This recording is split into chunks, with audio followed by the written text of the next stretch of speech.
இன்னொன்று தெரியுமா, இன்னொரு கரூரை உருவாக்குவதற்கும் திட்டம் தீட்டியிருந்தார்கள் திமுக கும்பல், திருட்டு முன்னேற்ற கழகம்.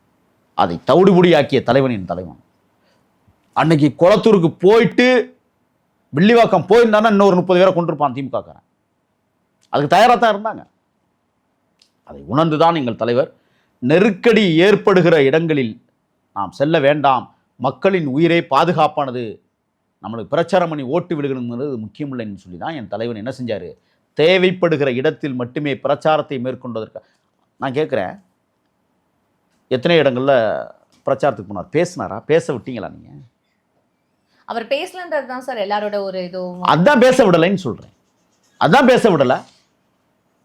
என் தலைவனை பேச விட்டுருந்தா இன்னும் சுக்குநூறாக இருக்கும், வேற மாதிரியா இருக்கும். முதல்ல ராம்வாக்க திருடினாங்க. ராம்வாக் என் தலைவன் நடந்து போனாலும் ஆமாம். அதுக்கப்புறம் ட்ரெஸ்ஸை திருடினாங்க.